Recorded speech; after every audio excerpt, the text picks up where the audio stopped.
Quero compartilhar com você a palavra que está no Evangelho de Marcos, o capítulo 4 e 5. São os dois capítulos. Marcos está no Novo Testamento, é o segundo livro do Novo Testamento, Mateus, Marcos. Marcos, capítulo 4, o versículo 35, até o capítulo 5, por completo.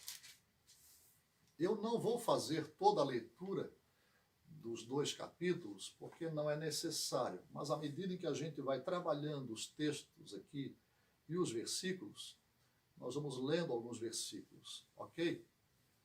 Queridos,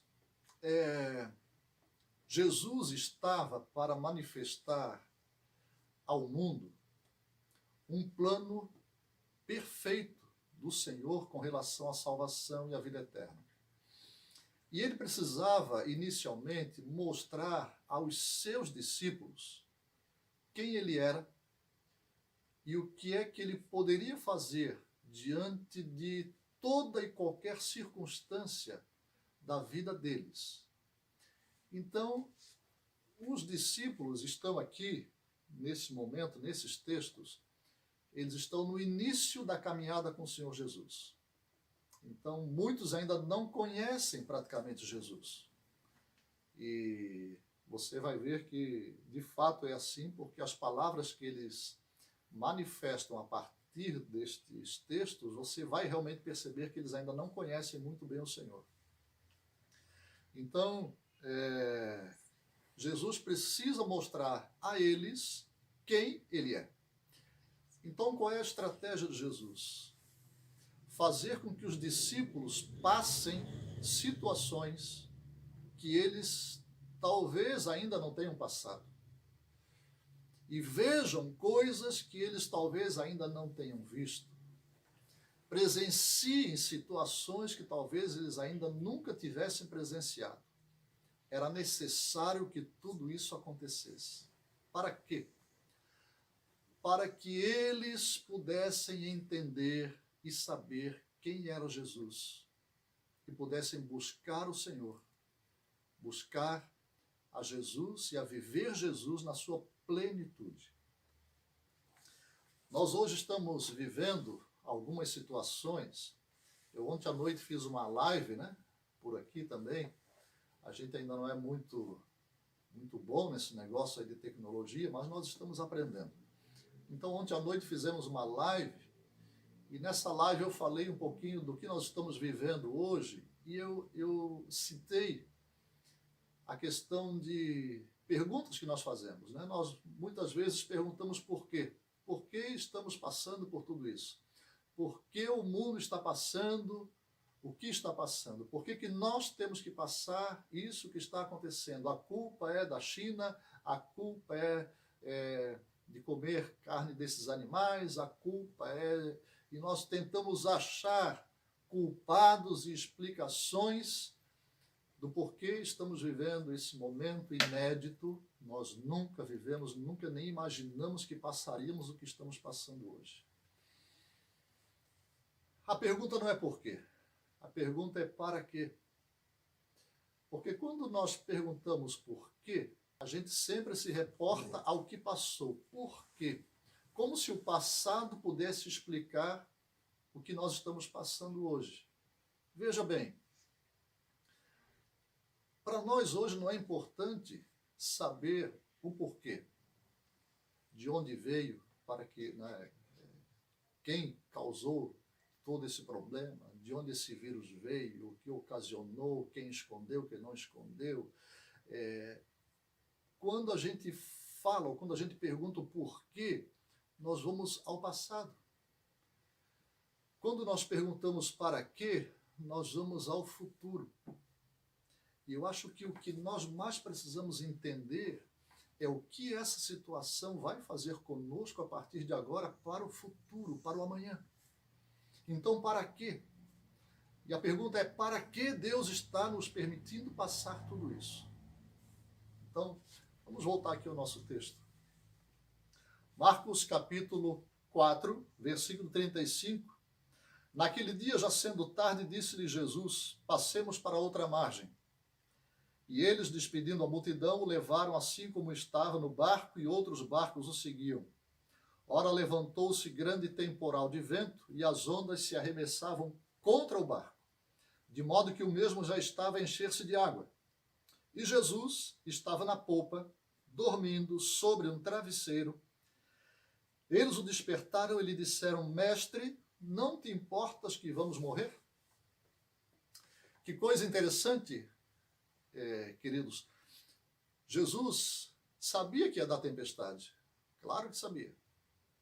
E eu penso que não só ele sabia, mas pelo menos os pescadores que estavam aqui também sabiam, porque eles conhecem de tempo. Aquela região do Mar da Galileia é uma região de vale, é uma região de troca de temperaturas bruscas que causam tempestades.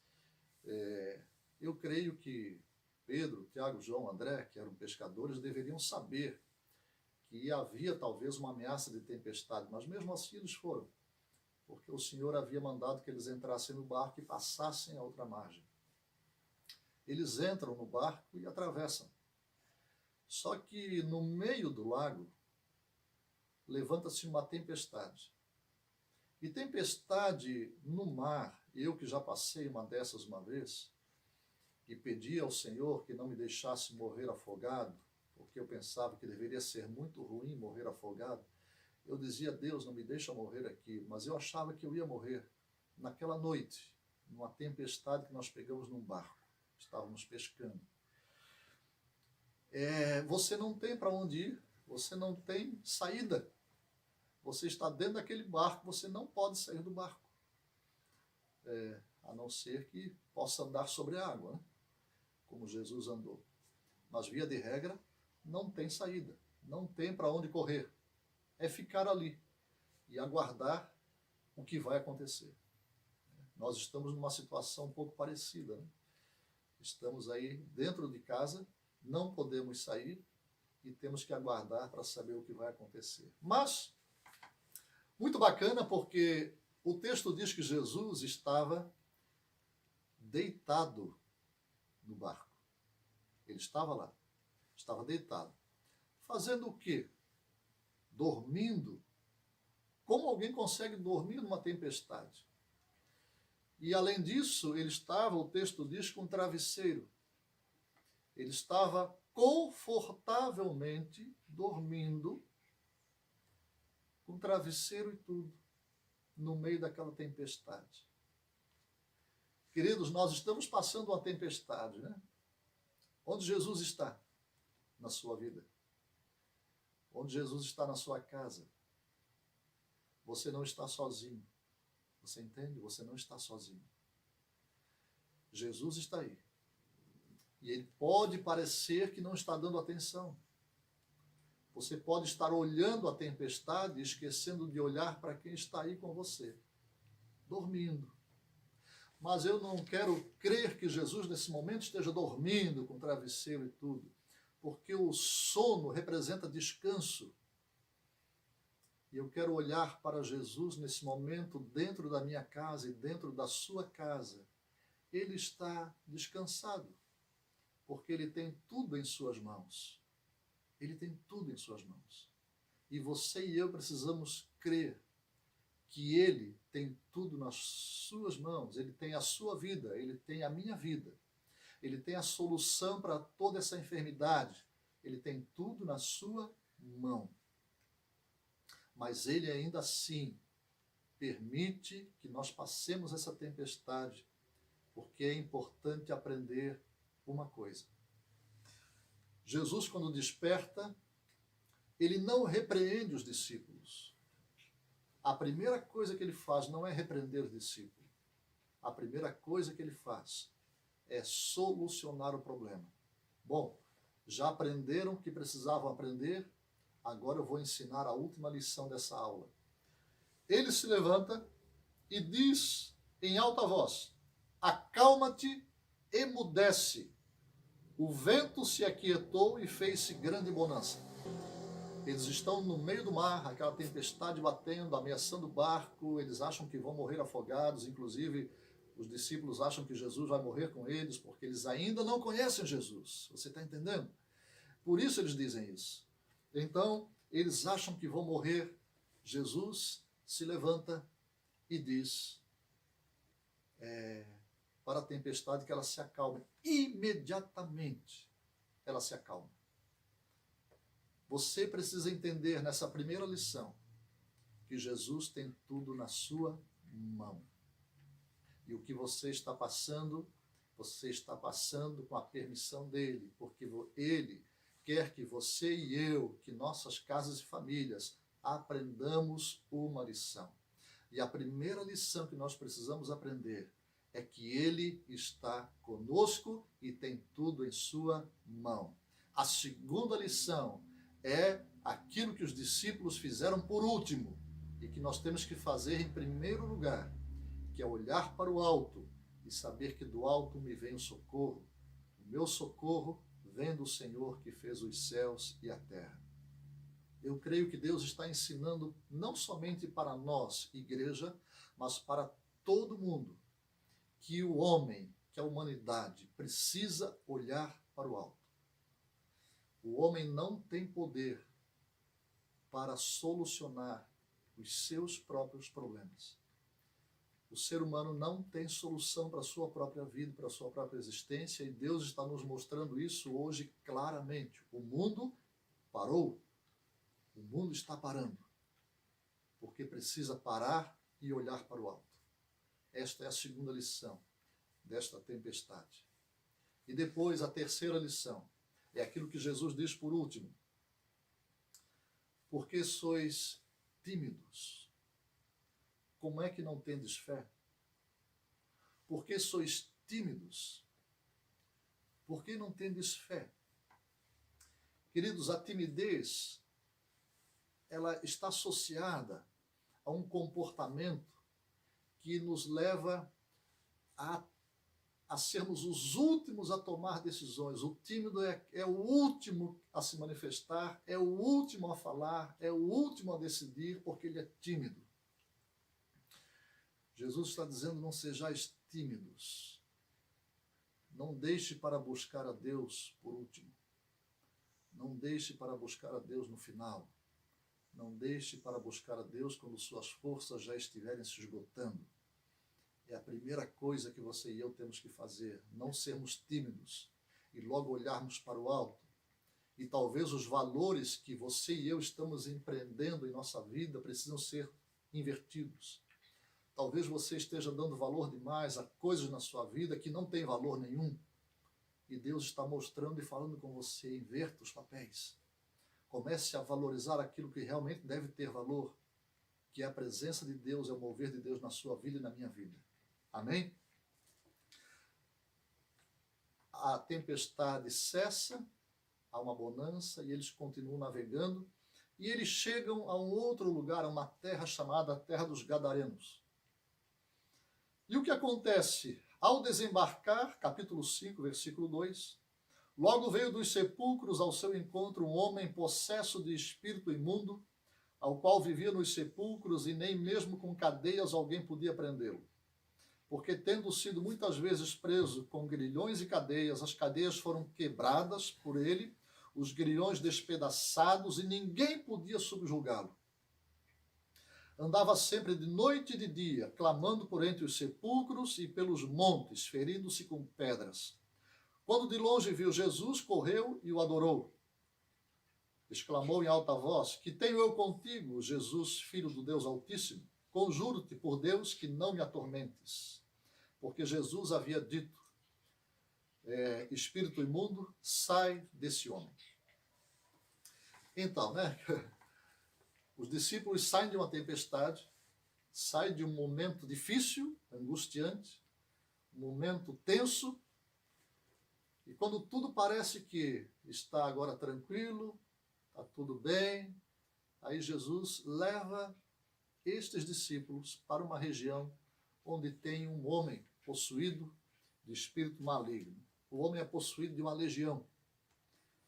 Há muita especulação com relação ao número de demônios, de espíritos malignos que estavam nesse homem. Não vamos aqui especular também. Eram muitos, muitos. E esse homem vivia tão atormentado que ele não dormia mais, ele vivia de noite, de dia, nu, sem roupas. Tentavam prendê-lo, ele se soltava, ele quebrava correntes, cadeias, cadeados, ele quebrava tudo. Ninguém podia subjugá-lo. Tamanha era a força que esses demônios davam a esse homem.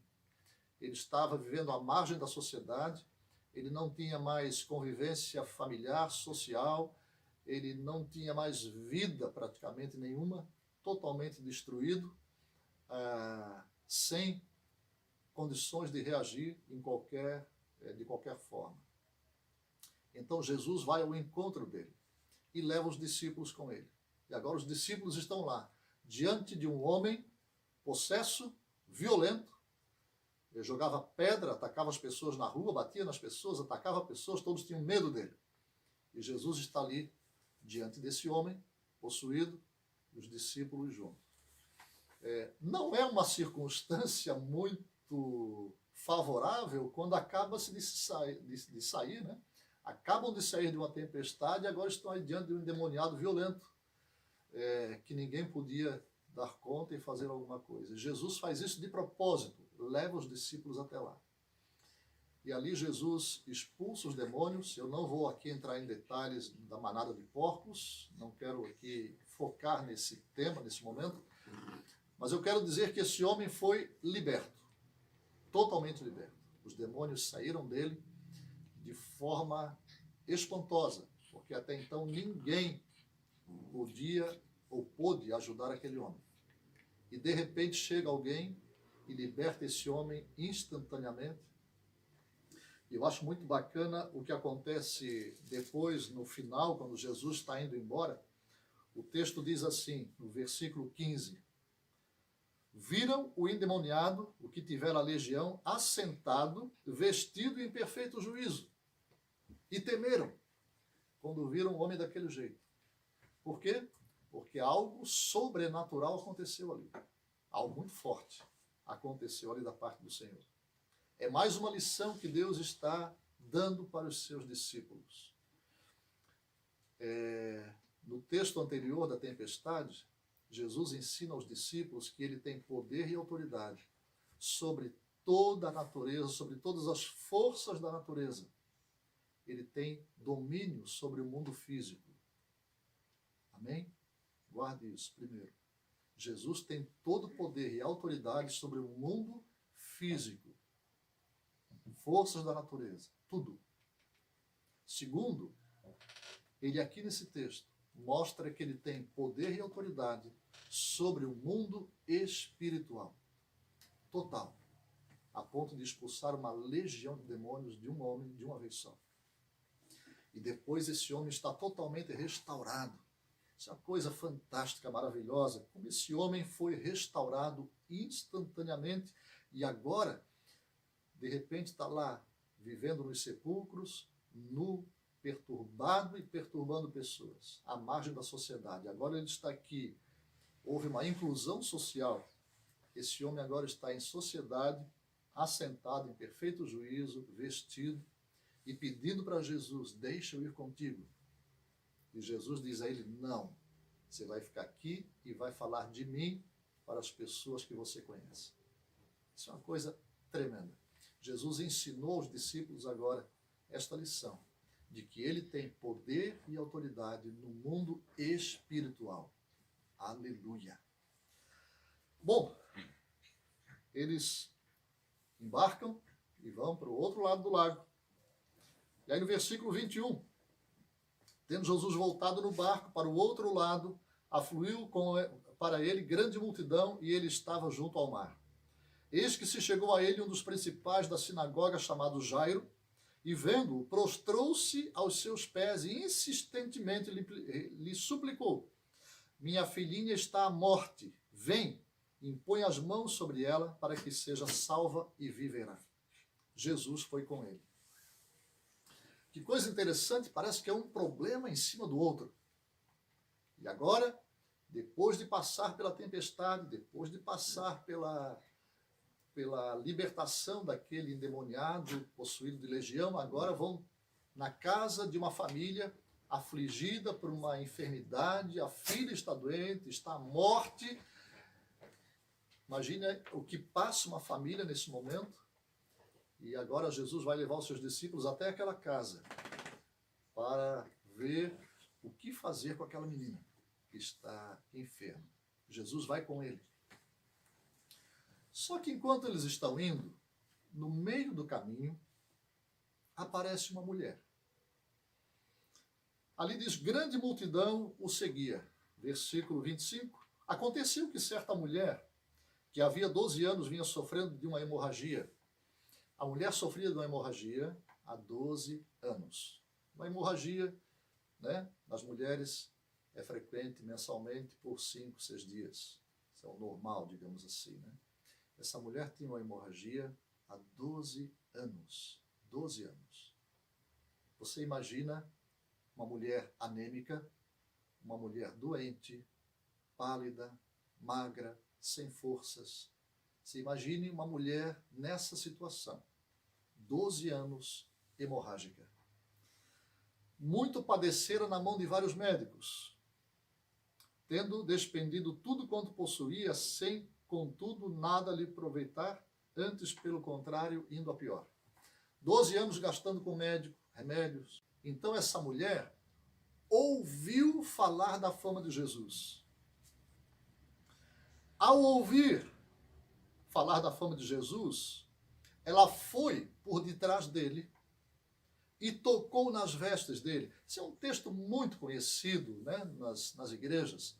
Essa mulher que tocou na veste de Jesus sem que Jesus soubesse, sem que Jesus visse, aliás. E ela foi e tocou nas vestes dele por trás, porque ela dizia, já na sua casa, antes de sair de casa, quando ela ouviu falar da fama de Jesus, ela dizia, se eu apenas lhe tocar as vestes, ficarei curada. Você está entendendo o que ela está dizendo? Ela está dizendo que se ela fosse e apenas tocasse na veste dele, ela ficaria livre dessa enfermidade. O que é isso? Que decisão é essa? Que sentimento é esse que essa mulher tem agora, em que ela pode dizer que ela não precisa nem pedir a Jesus, basta tocar nele. E ela vai e toca nele. E ao tocar nele, ela fica imediatamente curada. Eu não sei em detalhes o que aconteceu nela naquele momento, porque ela mesma percebeu que a hemorragia havia cessado, naquele exato momento. E quando ela toca em Jesus, o texto diz que Jesus sentiu que saiu o poder dele. E ele se vira e pergunta, quem me tocou? Os discípulos logo olham para ele e dizem assim, quem te tocou, Jesus? A multidão, ó, está todo mundo aqui se apertando daqui, dali, está todo mundo aqui no empurra, empurra. Como é que tu perguntas quem te tocou? Como é que a gente vai saber? Né? É mais ou menos assim, era aquela multidão tentando chegar perto de Jesus, e alguém toca nele e os discípulos, está todo mundo tocando Jesus, como é que tu perguntas uma coisa dessas? Mas ele continua perguntando, quem me tocou? E então a mulher ao ouvir que Jesus havia inquirido, ela diz, fui eu. Ela, atemorizada e consciente do que aconteceu, ela diz, eu te toquei as vestes. E falou toda a verdade. Jesus olha para ela e diz duas coisas que muitos pensam que tem o mesmo significado. Não tem. São duas coisas aqui. Uma delas, ele disse, filha, a tua fé te salvou. Jesus aqui está falando de salvação. Salvação de alma. E a salvação é pela fé. E ele diz, a tua fé te salvou. Ponto.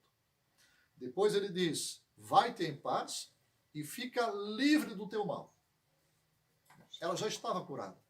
E o Senhor está dizendo, acabou. Nunca mais. Estás livre do teu mal. Ela ficou livre do mal, confessou ali a sua fé, e Jesus então, por último, disse, filha, a tua fé te salvou, fica livre do teu mal. Amém. Os discípulos estavam com Jesus. Os discípulos que vieram lá da tempestade, que passaram na terra dos Gadarenos e viram Jesus libertar aquele homem. Agora vem Jesus curar uma mulher que humanamente já tinha feito de tudo para a cura de sua enfermidade, nada tinha dado certo. E imediatamente após ter tocado em Jesus, ela fica livre do seu mal. Que coisa impressionante que os discípulos estão vendo aqui nesse momento. Jesus ensina aqui mais uma lição para eles. Lá na tempestade, Jesus mostrou aos discípulos que ele tem poder e autoridade sobre o mundo físico, forças da natureza. Lá na terra dos Gadarenos, Jesus mostra aos discípulos que ele tem poder e autoridade no mundo espiritual. E agora aqui, a caminho da casa de Jairo, Jesus mostra aos discípulos que ele tem poder e autoridade sobre a vida do homem, a vida física do homem. E ele curou essa enfermidade imediatamente. Ele tem poder e autoridade para curar toda sorte de enfermidade. Você está entendendo o que Jesus está fazendo com os seus discípulos? E só para fechar esse texto, a mulher ouviu, creu, confessou, foi, fez, recebeu e confessou. Ela falou, ela testemunhou. Forma-se um ciclo. A fé vem pelo ouvir. A partir do momento que eu falo, alguém ouve. E quando alguém ouve, desperta-lhe a fé no coração. A partir do momento que eu recebi, então eu preciso também testemunhar. Eu preciso também falar, para que outras pessoas também ouçam e possam despertar no coração a sua fé.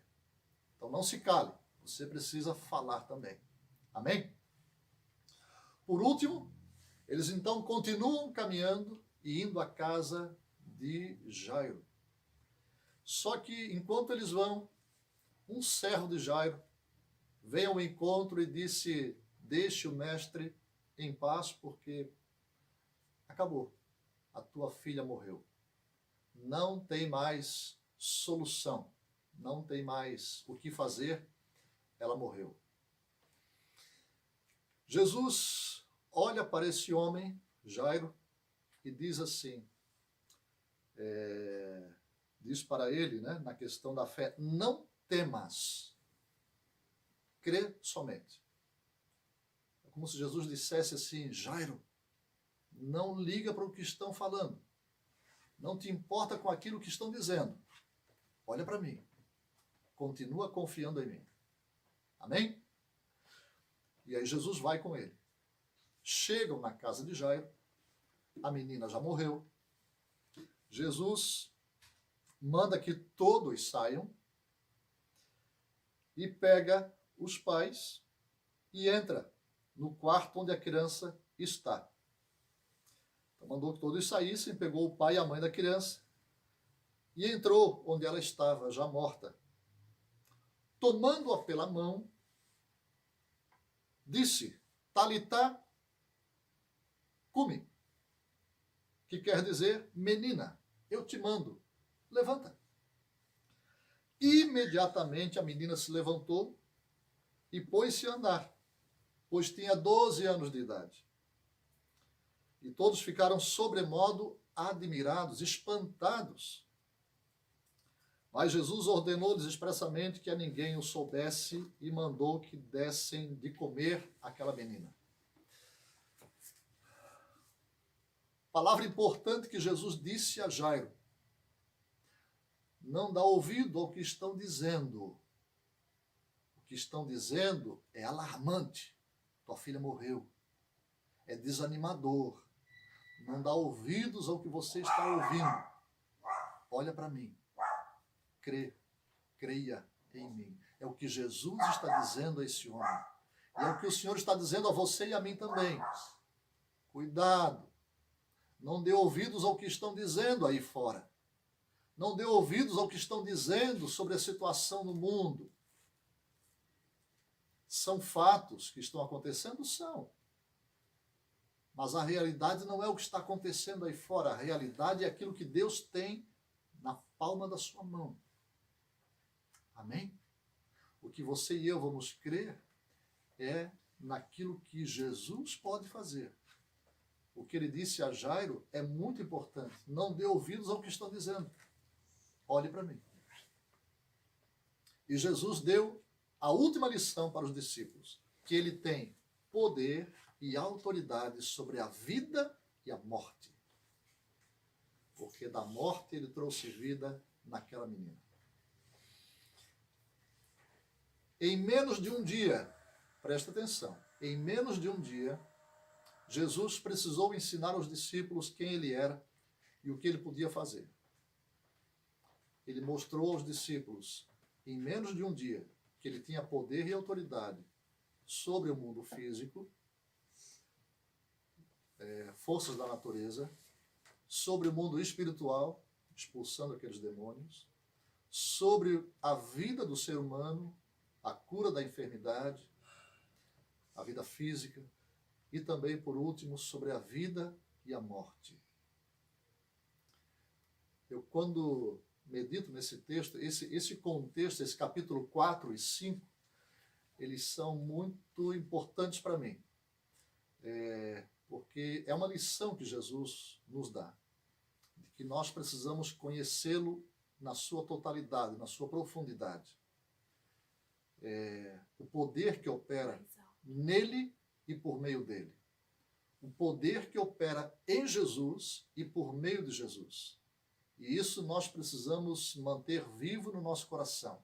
A nossa fé precisa se alicerçar nessas 4 características do poder do Senhor Jesus. O poder sobre natureza, o poder sobre o mundo espiritual, o mundo físico, o mundo espiritual, perdão, a vida do ser humano, a cura da enfermidade, vida física e, por último, a vida e a morte. Jesus tem todo o poder. Amém? Se Deus é por nós, quem será contra nós? Nós temos essa situação que hoje vivemos do coronavírus, que está espalhando aí por todo o mundo. Nós temos dados, nós temos estatísticas muito negativas, não é verdade? Nós aqui em casa tomamos uma decisão que nós não estamos mais ouvindo essas notícias ruins, más notícias. Né? Nós não estamos mais ouvindo. Não é que nós queramos agora ficar alienados. Não, não é isso.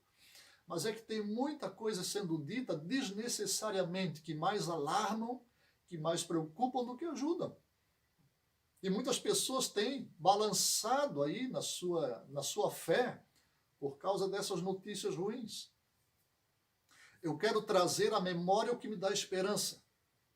Então eu tenho removido do meu dia a dia essas notícias que tentam roubar a minha esperança. Eu quero continuar olhando para Jesus, eu quero continuar olhando para o alto e crer e saber que Ele está aqui, no meu barco, na minha casa. Que Ele tem poder e autoridade para fazer infinitamente mais do que aquilo que eu posso pensar ou imaginar. Porque Jesus tem todo o poder e toda a autoridade. Meu querido irmão, minha querida irmã, você que está me ouvindo aí nesse momento, talvez aí pelo YouTube, ou agora ao vivo aqui pelo Facebook, você e eu precisamos crer em Jesus de forma incondicional. E essa situação que hoje nós estamos vivendo, que o mundo está vivendo, que está passando, Jesus tem na sua mão. E Ele vai nos permitir viver tudo isso. Ele está nos permitindo viver. Né? O que a gente mais ouve é a pessoa dizendo: nunca imaginei que fosse passar isso na minha vida. Nunca imaginei que isso fosse possível. Pois é. Assim como Jesus surpreendeu os discípulos naquele dia, com aquelas 4 circunstâncias, Ele está nos surpreendendo hoje também. Mas Ele quer nos ensinar muitas coisas. E nós temos que olhar não para o porquê do passado. Nós temos que olhar para diante, olhe para frente. Para quê? A sociedade, a humanidade, os homens, a igreja precisa repensar seus valores. Pastores, igreja, irmãos precisam repensar seus valores. Precisam repensar suas crenças. Precisamos voltar à profundidade do Evangelho. Isso é o que nós precisamos nesse momento. Deus está chacoalhando o mundo, mas está chacoalhando sua igreja também. E é tempo de o homem olhar para o alto e saber que o homem não pode coisa alguma se do alto não lhe for dado. Precisamos clamar, precisamos orar, precisamos participar dessas campanhas de oração, de clamor e nos aproximarmos do Senhor. É tempo de a igreja, de pastores e igrejas darem testemunho positivo para a sociedade. Negativo, ruim, vergonhoso, já foi demais. A igreja primitiva ganhava a simpatia do povo, da sociedade. Hoje a sociedade olha a igreja com antipatia, com desconfiança. Nós precisamos resgatar de volta o Evangelho, voltar à simplicidade do Evangelho, viver as primícias do Evangelho, a autenticidade da fé, a fé que move montanhas. E é por meio dessa fé que nós vamos vencer. Amém? Eu vou encerrar nesse momento essa palavra. Que Deus abençoe poderosamente a sua vida. Eu desejo que a sua fé se fortaleça com essa palavra, que a sua fé se fortaleça nesse momento de estarmos meditando nesse contexto de Marcos 4 e 5 e saber que Deus é por nós, Deus é por você e quer fortalecer cada dia mais a sua fé e a minha fé, em nome de Jesus. Amém.